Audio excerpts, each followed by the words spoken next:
जिस तरह से ये मेड्स का स्कैम हुआ तो इसी तरह से एक स्कैम हमारे साथ भी हुआ।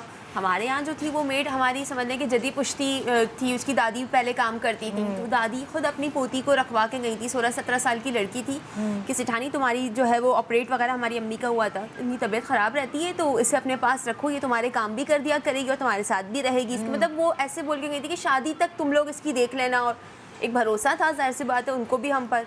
वो बच्ची हमारे साथ रह रही थी, अम्मी के काम वगैरह करती थी। अच्छा, हम अपनी अम्मी को मना करते थे कि आप जेवर वगैरह जो है वो अपनी अलमारी में ना रखें, अम्मी अब तो जदीद दौर है, हम बैंक वगैरह में लॉकर्स में रखवाएंगे। लेकिन हमारी अम्मा का जो कहना था कि भाई बाल हमने धूप में थोड़ी ना सफ़ेद किए हैं जो हम अब बैंक के लॉकर्स में जाएँ, वहाँ जाके रखें। मेरी कबर्ट में, मैं यहीं तो होती हूँ मौजूद, मेरी कबर्ट में रहने दो। वो बच्ची अम्मी के साथ साथ होती थी, हम वेकेशंस वगैरह पे जा रहे हैं, वो रह रही, अम्मी की खिदमत कर रही। अम्मी कहती थी फातिमा जितनी मेरी खिदमत करती ना होती थी तुम लोग भी नहीं करते हो।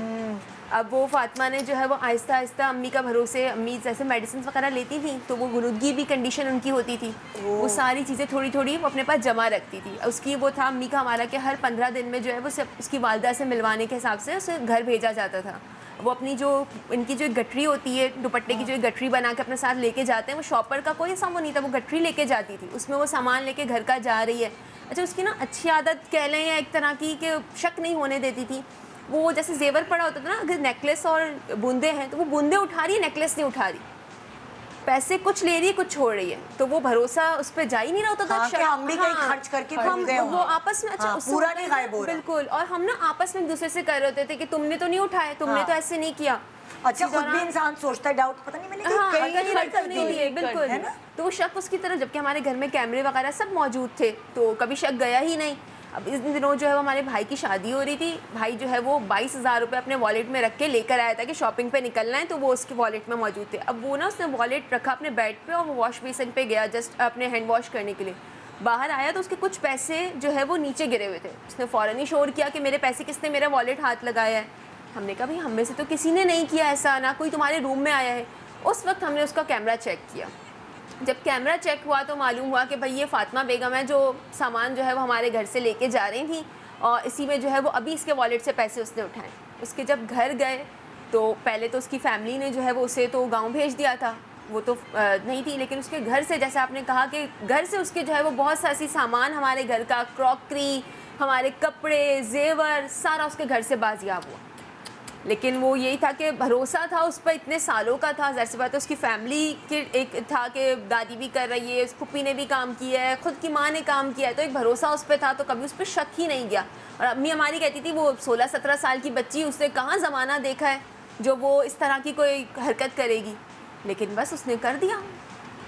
देखिए ये तो मतलब आई डोंट नो, कभी इनका दिल नहीं होता। मेरी अम्मी का जब इंतकाल हुआ तो उनको जो एक खातून संभालती थी उनका सोयम था।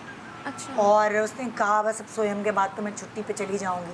सादिया यकीन मानो, जब उसके सामान की तलाशी ली तो अम्मी का जितनी चीज़ें थी उसने पूरी समेटी हुई थी ले जाने के लिए। लाइक वो अगर हम उसको चेक नहीं करते, जाहिर है उस वक्त हमारे रिश्तेदार भी थे घर में, उन्होंने सोचा होगा ये कहाँ गम में सब हैं चूर, तो कौन चेक करेगा। तो हमारे किसी रिश्तेदार ने, जिनको आदत थी, जो समझदार थी, उन्होंने चेकिंग कर ली। अम्मी की इतनी चीज़ें, उन्होंने कहा इनको क्या पता हो गया, तो अपनी शादी हो के बेटियां घर चली गई।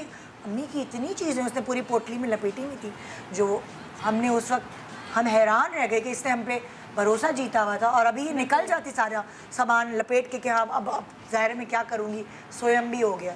तो ऐसे भी लोग होते हैं। बिल्कुल, वो भरोसा आपका जो है वो ट्रस्ट होता है ना। अब हमने भी जब पुलिस कार्रवाई वगैरह, ज़ाहिर सी बात है कुछ सामान बाजियाब हुआ, लड़की तो वो बाजियाब नहीं हो सकी, क्योंकि उससे तो उन्होंने अपने जो है वो गाँव रवाना कर दिया था। अब हमारी अम्मा का थोड़ा दिल भी उससे एक अटैच था ना, और एक बड़े उम्र के अफराद को अब नहीं समझा सकते इस तरह के मामलात को, तो वो उनका यही था कि छोड़ दो, जान का सदका समझ लो या कुछ भी इस तरीके से, और नहीं इसकी मजीद कार्रवाई करो। मैंने तो बेटियों की तरह उसे समझा। आपकी बात से ये अंदाज़ा होता है कि जो बुजुर्ग हैं, जिनको बच्चियां संभालती हैं, ज़्यादातर औरतें ही संभाल रही होती हैं, आप ये देखिए कि वो उनको नींद की गोलियां या कुछ ऐसे खिला के जो है वो सुला भी सकती है और अलमारी से उनके पैसे ले जाना, कुछ भी कर सकती है। तो लोगों को इसमें विजिलेंट रहना चाहिए, बिल्कुल, कि वो बिल्कुल ही ऐसे बुजुर्गों को मेड्स के सर पर ही ना छोड़ दें।